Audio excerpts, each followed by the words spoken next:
Raggaasaa Birruu, Baaroo Tumsaa, Elonoo Qilxuu, Jaarraa Abbaa Gadaa, Abishee Garbaa, Hayilee Fidaa, Maannoo Mazammir, Hayila Maariyaam Gammadaa, Garasuu Rukii, Asaffaa Shaayee Lammii, Bakar Abdii, Caalii Shanee, Oliiqaa Dingilii fi Adamsaa Abdoo.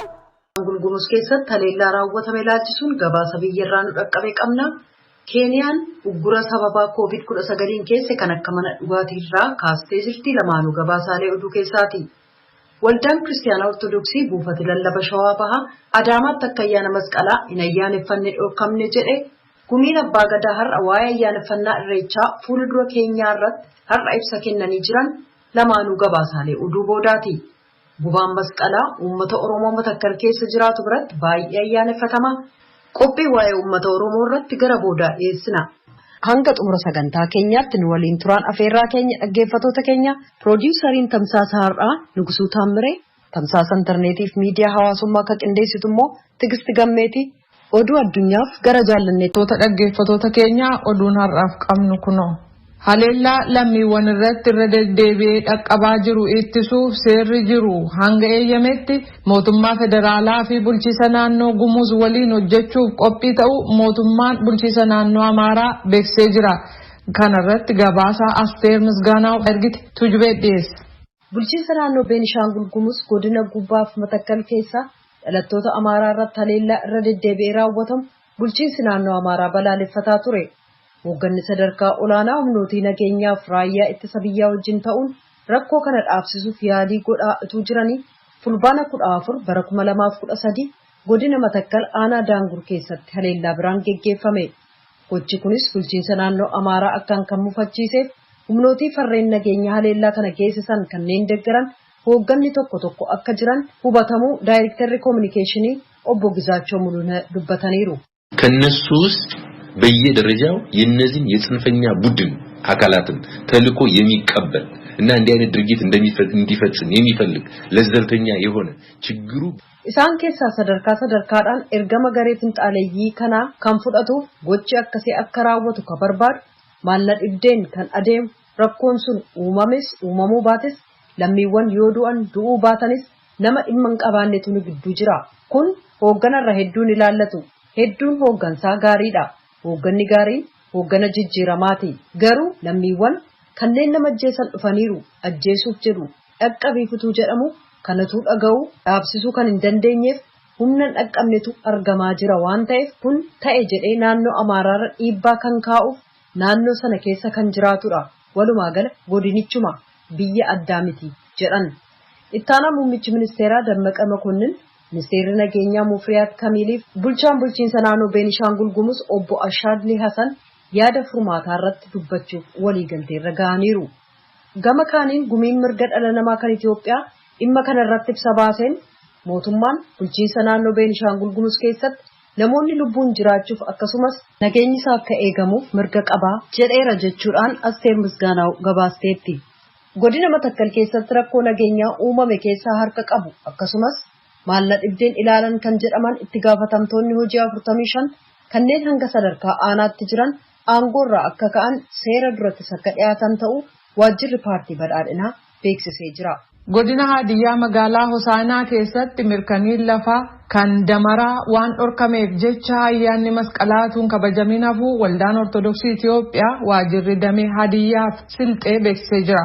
Mirkaniin kan hin kennamne labsii liizii bara 2004 ba'een qajeelfama bulchiisa lafaan akka hin kennamne dhorkameera kan jedhan kantiibaan magaalaa Hosaanaa obbo Taamiraat Gizaaw garuu ayyaana cuuphaaf damaraaf lafa ta'u waldaa kiristaanaaf dhiyeessineerraa jedhaniiru.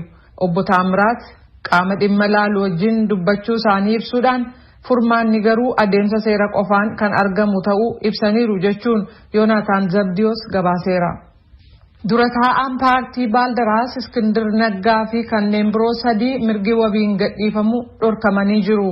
Hidhamtoonni arfan haalatti hidhaa keessa jiran irratti komee dhiyeessuun akkasumas yakkalaalchi madaalawaa ta'ee hatattamaan akka gaggeeffamu gaafatan manni murtii ajaja adda addaa ega kennee booda onkololeessa 22 bara 2020tti beellama qabuusaa Mallas Kaachoo ammaa gabaaseera. Sirna heera irratti ijaarame diiguun hojii malaammaltummaa guddaa hojjetan jedhamuun kanneen shakkaman manni murtii waliigalaa bulchiisa naannoo uummattoota Itoophiyaa gama kibbaa akka wabiin ba'anii fi murtii duraan kenname ugguruunsaa beekamee jira. Namoonni 6 kanneen hooggana olaanaa godina Walaayittaa fi namoota siyaasaa ta'an manni murtii olaanaa ka godina Walaayittaa mirga wabiin akka gadhiifamaniif isa ajajee ture manni murtii waliigalaa ka bulchiisa naannoo uggure. Manni murtii kun har'a magaalaa Hawaasaa keessatti daddacha ooleen bulchaa godina Walaayittaa ka ta'an obbo Dagaatoo Kumbee dabalatee shakkamtoonni dhiyaatan 6 mana hidhaa akka seenan ajaja kan kennan yoo ta'u fulbaana 21 bara 2013tti beellama kennuusaa Yoonaataan Zabdiyoos gabaaseera. Walitti bu'iinsa gosaa fi tasgabbii dhabiinsaan waggootii darban muraasaaf beekamaa ka turte bulchiisi naannoo Somaalee amma walii obsaaf nagaan beekamteetti jedhameera. Muummichi ministeeraa Abiy Ahmed biyya alaarraa obbo Mustafaa Muhammad pirezidaantii gochuu ramadanii hooggantummaa isaaniif deeggarsa barbaachisu eega kennanii fi booda milkaa'inni kun argame jedhameera. Bulchiisi naannoo Somaalee yeroo ammaa turizimii jajjabeessuun daawwattoota hawwachuuf hojjetaa jirti. Guyyaa turizimii addunyaa sadarkaa Itoophiyaatti bulchiisa naannoo Somaaleetti kabajuuf qophiirra ka jiran ta'uu Addis Chokkol Direedawaarraa gabaaseera. Keeniyaan faca'ina vaayirasii koronaa ittisuuf jecha manneen dhugaatii cuftee turte akka banaman eehamtee jirti. Waa'ee vaayirasii koronaa kan ilaaleen pirezidaantiin Keeniyaa maree guutuu biyyaa gaggeessan irratti murtii adda addaa kennan. Daawit Galmoo Naayiroobiirraa gabaasa nu erge qaba. Keeniyaatti labsiin manneen dhugaatii akka cufamu ajaju kaagayyee darbee kaasee hojiirra ture ka'eera. Pireezidaantii Uhuru Keeniyaattaa kaleessa walgahii waa'ee vaayirasii koronaa qaamoleen adda addaa irratti hirmaatan irratti yoo dubbatan wanni kun of eeggannoon ta'uu qaba jechuun akeekkachiisan. The prohibition against the operation of bars and the prohibition against the sale of alcoholic drinks and beverages by ordinary restaurants and eateries 2020. Akkas jedhu Keeniyaattaan. Labsiin manni dhugaatii akka cufamu ajaju manneetiin nyaataa kaanis akka dhugaatii alkooliin gurgurre dhoggu fulbaana 29 bara 2020 kaasee hafee jira. Manneetiin dhugaatiin itti gurguraman kan nyaata gurguranis halkan aga sa'aatii 4tti akka of eeggannoon ministeerri fayyaa kaa'een hojjetuu qabu jechuun dubbatan. Walgahii waa'ee koronaa kaleessa galma KICC Naayiroobiitti taa'ame irratti waajjiraalee mootummaa fi miti mootummaarraa nama hedduutu hirmaate. Bakka buutonni kun dhiibbaa babal'achuu vaayirasiin koronaa biyyattii irratti fide irratti gadi fageenyaan kan mari'atan yoo ta'an keessumaa gama diinagdeen rakkoo dhufe keessaa akkamiin baanaa wanti jedhu ijoo dubbii ture. Ministeerri maallaqaa biyyattii Ukuriyaa ta'anii mootummaan jiraatota galii gadi aanaa argataniif gibira akka hir'ise eeranii ammas diinagdeen biyyattii akka dandamatuu fi mootummaan Keeniyaa maluma kana hordofaa jedhan. Abbaan langaa mootummaa Keeniyaa David Maragas koronaan dhaddacha biyyattii keessatti gaggeeffaman baay'ee goolee jedhanii kanaafis dhaddachi naannoo Naayiroobii intarneetiin akka gaggeeffamu ta'eera jedhan. Dhaddachi kun karaa intarneetiin ta'uun malaammaltummaa akka hir'ise warri karaa kana tajaajila argates hedduu itti gammaduu himanii mootummaan bu'uuraalee misoomaa kanaaf oolan akka babal'isu gaafatanii jiru. Gabaasa Sagalee Ameerikaaf Galmuu Daawit Naayiroobii. Kan dhaggeeffataa jirtan raadiyoo Sagalee Ameerikaa sagantaa afaan Oromooti. Riippaabilikaantichi pireezidaantii Yuunaayitid Isteetsi Doonaald Tiraamp dorgomaa isaanii ka ta'an Deemokiraaticha Joo Baayiden waliin har'a galgala falmii marsaa duraa gaggeessuuf jiru. Filannoon pireezidaantii Yuunaayitid Isteetsi 7 lafaafetti lameenuu kallattiin fuulaa fuulatti wal arguuf jiru. Falmiin wal fakkaataan akkasii marsaa 3tu qophaa'e. Sagalee uummataa funaaname akka agarsiisutti Baayiden Tiraampiin harka 7 caalaa jiru. Kan falmii har'aa keessatti gaggeeffamu kutaan Ohaayoo immoo filannoo pireezidaantiif murteessituudha jedhameera. Oduun Ortodoksii buufanni lallaba Shawaa Bahaa magaalaa Adaamaa keessatti akka addabaabayitti baanee masqalan kabajne bulchiinsi magaalaa nu dhorkee jechuun himate. Bulchiinsi immoo addabaabayitti baanee akka kabajne kan dhorkineef sababaa nageenya uummataatiif jecha kunis waliigalteedhaan jedha. Muktaar Jamaaltu gabaase. Mana kiristaanota Ortodoks Tawaahidoo Itoophiyaatti teessoon Phaaphaasota biyya lallabaa Shawaa Bahaa akka ibseen aangoonni bulchiinsa magaalaa Adaamaa fi naannoo isii sababa gahaa osoo hin dhiyeessin ayyaanni masqalaa addabaabayitti akka hin kabajamne nu dhoowwan jedhan. Akkuma waqtii kaaniititti manni amantichaa koree ayyaanaa qindeesseetiin akkaataa haala waqtii wajjin ayyaanni masqalaa kabajamuu danda'u irratti kan qophaa'aatiin ture ta'ullee marii qaamolee mootummaa wajjin taasifneen yeroo jalqabaa ayyaanichi akka gaggeeffamu nutti himamaatiin turullee erga jala ga'ee booda tasatti dhoowwamuu beekne jedhu. Marii magaalaa Adaamaatti kantiibaan bulchiinsa magaalaa Adaamaa fi Phaaphaasiin mana kiristaanota Ortodoks Tawaahidoo Itoophiyaa teessoo Phaaphaasotaa biyya lallaba Shawaa Bahaa qulqulluun abbaa Gorgoriyoos bakka argamanitti mariin bal'aan taasifamaatiin kan ture haala qabatamaa naannoo fi dhibee koovidii wajjin wal qabatee nama muraasa qofaan akka ayyaanni masqalaa kabajamu waliigalamuutu dubbatan mana kiristaanota Ortodoks Tawaahidoo Itoophiyaa teessoo Phaaphaasota biyya lallaba Shawaa Bahaatti qindeessaa lallaba wangeelaa kan ta'an Malaaka Saahila Nagaash Habtawald kan Qulqulluu Gorgoriyoosis hundumtuu warra bataskaanaa bulchaan bataskaanaa ayyaana kana immoo komiteen ayyaana kanaatis achitti argamanii kantiibaan gizeessan koovidiin waan jiruufu ayyaanni kun nama xinnaadhaan akka kabajamu goonaa nuun jedhe eechatti kabajamu gizee jedhamu bakkuma bakkatti bataskaana irratti xinnoo bakkuma hundattuu xinnoo goonee haa kabajnu jedheet dubbatee tureyyuudha. Bakka erga akkana jettan shaggaadhaan nusi kanuma barbaanna nama xinnoodhaan akka kabajamu uummanni keenya akka bashitaa kanarra hin geenye dhibeen kun akka uummata keenya irra hin geenye kanumaan haa kabajnu jenneet waliigaltee goonee turreyyuudha. Booda immoo namni ammame haa ta'u ammame bakkee masqalaa addabaabayitti ambayyaan kabaju akkama jenneet oo kantiibicha gaafannu kantiibichi keenya mee kana booda sinittan himanuun jedhee achumaan immoo achi dhufneetu asitti erguma gaafanne sa'a booda irratti masqalaa addabaabayii deemtanii kabajuu hin dandeessanii sodaan tokko jira jedhe maal inni akkamitti jira jennee yoo gaafannu kana nuyi amma hin sodaannaa kanaafuu achi kabajuu hin dandeessan nuun jedhee booda yoo gaafannu hin ta'u nuun jedhee akkamatti nu dise.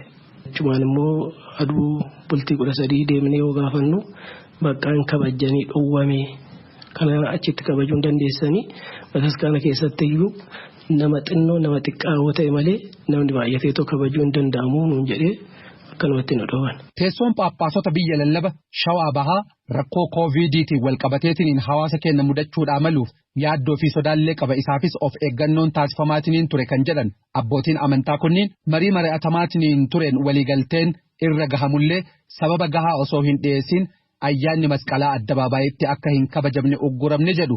Dhoorgiin ayyaana masqalaa addabaabayitti bahuu kan taasifame dhiibbaa geggeessuuf yookaan ammoo waan hamaa yaadamee osoo hin ta'in nageenya uummata keenyaatiif yaadamee qofa kan jedhu bulchiinsi magaalaa Adaamaa ammoo murteen kun kophaatti kan taasifame osoo hin ta'in marii waliin taasifamaa tureeni jedha. Itti gaafatamaa waajjira kantiibaa bulchiinsa magaalaa Adaamaa obbo Bariisoo Doorii gaafii gaafatameef deebii raadiyoo sagalee Ameerikaatiif kennaniin akka jedhanitti mariin kun fayyaa fi nagaan uummataa yoo jiraate ayyaanni boris deebi'ee kabajama bu'uura jedhu irratti dhaabatame kan mari'atamaatiin ture ta'uu dubbatu. Akka magaalaa Adaamaattis hawaasa wajjin yeroo adda addaatti mari'achaa turre abbootii amantaa wajjinis mari'achaa turre sababni isaa baay'een namni walitti baay'atee dhukkuba kanaan yoo tokko qabame maatii hundatu qabama. Maatii hundatu rakkoorra bu'aa jechuudha. Kanarraa kan ka'edha kan akka hin geggeeffamne yoo jennu walumaan mari'annee hawaasa wajjin malee mari'annee abbootii amantaa wajjin waliin mari'annee walumaa galleetti malee miidhaaf miti jechuudha. Fakkeenyaaf Finfinneetti iyyuu hanga nama 5,000 kabajuun hin danda'amu jedhameetiin sadarkaa biyyaalessaatti kabajameera. Wannumti sunniin akkasumatti namni osoo hin baay'atin magaalotatti kabajamuun hin danda'amaa ture. Kanaaf dhoowwaadha malee yaaddoo fayyaa miti jenneetiniin nutti dhaga'ame waan jedhu kaasan. Miti akkuma biyyaatti Finfinnee irratti iddoon illee bal'aadha iddoo tokkotti akka kabajamu ta'eera. Sunis baay'inni kanaan dura bahaa tureetiin baay'ee gadi irra ta'e jechuudha. Akka magaalaa keenyatti iddoo akkasiis haalli akkasiis mijatuuf hin jiru waan ta'eef kanarraa kaaneeti. Inni gara biraa immoo ka'aatiin ture dhimma koovidii qofa osoo hin ta'in rakkoo nageenyaa sodaa nageenyaa qabna nuun jedhan kantiibaanii marii irratti aangawoonni dhiyaatan illeedhan.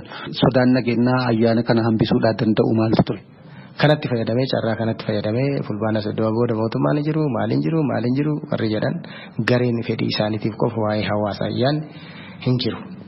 Gareen kun walitti qabama hawaasaa kana keessatti rakkoo uumuudhaaf jiraachuu danda'a waan jedhuun tokko kan ofiif qofa hawaasa otoo hin taane aangoo ofiitiif teessoo ofiitiif qofa kan yaadan kanatti fayyadamnee biyya kana diigna jedhanii warri socho'an sodaadha jechuudha. Irreecha irrattis kanumatu hojjetamaa jira. Maaliif nageenya hawaasa keenya eegamutu irra jiraata. Tokkoffaa koovidiin rakkoodha.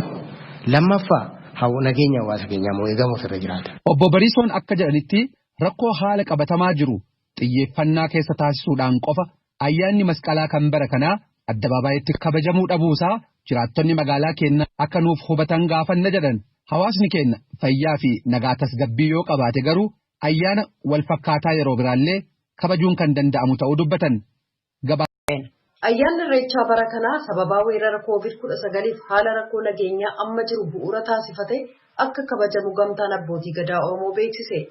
Qeerroof qarreen Oromoo ayyaana Irreechaa kallattii gamtaa abbootii gadaa kaa'een kabajuu akka qaban abbootiin gadaa hubachiisan. Gamtaan abbootii gadaa Oromoo kabaja ayyaana Irreechaa hora Finfinneef hora Arsadii laalchisuun ibsa kennaniiru. Tsahaay Daamxootu gabaase. Barri nagaa barii waaqaa nagaa barri nagaa barii waaqaa nagaa barri nagaa barii waaqaa nagaa birraan nagaa barii nagaa birraan nagaa barii nagaa birraan abaaboo nuuf oolcha birraan qarruu nuuf oolcha birraan meelchaa nuuf oolcha birraan miil abro of oolcha birraan miil lama of oolcha birraan miil abro of oolcha birraan miil lama of oolcha kunoo gara booqaa birraatitti deemaa jirra bubbirraa dandamannee roobarraa dandamannee gara ifaatitti ba'aa jirra. Waaqayyo nagaa nu haa godhu. Waaqayyo nagaa nu haa godhu. Waaqayyo nagaa nu haa godhu. Waaqayyo saba kana nagaa naa hoffolchu. Waaqayyo saba kana nagaa naa hoffolchu. Nu kana jennee ka Waaqayyo jedhe dachaanaa ta'u. Gamtaan abbootii gadaa Oromoo ibsa kabaja ayyaana Irreechaa bara 2013 ilaalchisuudhaan kennaniini ayyaana Irreechaa bara kana sababa lamaaf walitti qabamnee kabajuu hin dandeenyu jedhan. Abbaan gadaa Tuulamaa fi barreessaan gamtaa abbootii gadaa Oromoo Goobana Hoolaa Irreecha hora Finfinnee fi hora Arsadii irratti namoonni lakkoofsaan muraasa ta'an argamanii akka kabajan ibsaniiru. Ija keenya dura jala bultii kan jala dhiyaannee jiru kan uummanni Oromoo hawwii fi jaalalaan eegu. Jaartiin cifireen gayeessi qeerroon qarreen keenya irreessa hora Finfinnee kan kabaju uummanni Oromoo eeggataa jira. Guyyaa lakkaawwataa jira. Keessattuu hora Finfinnee irratti uummanni Oromoo kun xiiqidhaan kan eeggataa jiru. Hora Finfinnee kanarratti jaarraa tokkoof walakkaa fi wayi aadaa fi safuun Oromoo Finfinnee irraa dhiibamtee ardii fi araddaa isaati irraa uummanni Oromoo kun dhiibamee eega deebi'ee reefu waggaa lakkoofsisaa jira irreessa hora Finfinnee kun. Hawwii uummanni Oromoo eeggatuun kan ammoo wanti baraaf gadaan namatti hin finne hin jiru. Tokko nama tolcheen tokko uumamaan namatti dhufa. Bara kana keessa immoo tokko dhibee COVID-19 kana lammata haala nageenya biyyaati. Nageenya biyyaa keessattuu Oromiyaan dugda biyyaatirra waan jirtuuf dirree misoomaa waan taateef baay'inaan namni akka Itoophiyaatitti ka argamu jiddugala Tuulamaa kana jiddugala Finfinnee kana keessatti COVID-19 keessa jiraannee nageenya amansiisaan ta'in keessa jiraannee kabajutu nurra jira. Dursa lubbuu keenyaa kennutu nurra jira. Hawaasni ofis ta'e maatiisaa weerara vaayirasii koronaa ittisuudhaaf kallattii gamtaa abbootii gadaatiin kaa'ameen ayyaanicha akka ayyaaneffatu ibsanii jiru. Namoonni hirmaattota ayyaanichaa ta'an ammoo ergaaf odeeffannoo ogeeyyii fayyaatiin darban sirnaan hojiirra oolchuun vaayirasii kanarraa of eeguu qabu jedhan abbaan gadaa Goobana Hoolaa. Dhibee COVID-19 kana ammoo Oromoon galaana akkasumas immoo sabaa-sablammiin immoo faama Oromoo dhiichisaa fi shubbisa Oromoo tirratti hirmaatuuf sabaa-sablammiin hedduutu seena. Uummanni Oromootis galaan ammoo akkasitti dimbiliqee seena. Kanaa ragaa kan ta'u kan bara 2012 Finfinnee irratti irreessa hora Finfinnee kan kabajame hubatuu hin danda'amu. Haala duraanii sanitti akkasitti hoggattoo kan kabajnu taate haala duraanii saniin uf eeggannoo malee akkaataa ogeessi fayyaa jedhuun waan ogeessi fayyaa jedhu waan barbaachisu maaskii alkoolii kana qabannee haga humnaatitti akka danda'ametti kabajuuf guyyaa muraasatu nu hafa. Kanaafuu uummanni Oromoo bakka jirtanitti waan abbootiin gadaa labsatan hubatutu nurra jira. Miidhaa gara namtolcheetiin nurra ga'u. Miidhaa gara waaqatiin nurra ga'u. Eeggatutu nurra jira. Ayyaanni Irreechaa jaalala, nageenya, gammachuuf galateeffannaadha kan jedhan abbaan gadaa Odaa Roobaa Arsiisii Koomandoo Aliyyi Muhammad ammoo qeerroo fi qarreen Oromoo ayyaana Irreechaa karaa siyaasarraa bilisa ta'een kabajuu qabu jechuun ergaa dabarsaniiru. Uummanni Oromoo bal'aan wanni hubatuu qabu. Irreessi waan bara dheeraa Oromoo wajjin jiraatu. Dhimmi polotikaa ammoo paartiin waan yeroo gabaabaa qofa jiraachuu danda'u. Dhimma paartiitii fi dhimma irreessaa walitti qabsiiftee Oromoo yoo yaadde dogongortee jirti. Irreessi aadaa keeti. Irreessi safuu keeti. Irreessi bakka galateeffannaati. Waggaa dabreena dabarsitee waggaa as dhufutti baga birraa itti bagana dabarsite waan jettee ati dabarfatu. Galata rabbii keetii galchitee bara dhufu ammoo yaa rabbi naan gahii ka jettu. Wanni Oromoon qeerroon keenya qeerrittiin keenya dirree irreessaa dirree poolotikaatii ol tahuu hubatuu qabdan. Poolotikaa irratti hojjechuulleen hin barbaachisu safuu Oromoo keessatti aadaa fi balleessuu ta'a. Nama tokko qofaaf miti irreessi ka Oromoo guutuuti. Xiqqaa guddaan kenna wardiyyaa dhaabannee fi irreessi kenna irreeseen. Irreessa jechuun irree Oromooti. Irreessa jechuun nagaya. Irreessa jechuun jaalala. Irreessa jechuun galata. Sabirru Baarotumsa Elonoo Qilxuu Jaarraa Abbaa Gadaa Abishoo Garbaa Hayilee Fidaa Maannoo Mazammir Hayila Maariyaam Gammadaa Garasuu Dukii Asaffaa Shaayoo Namni Bakar Abdii Caalii Shonee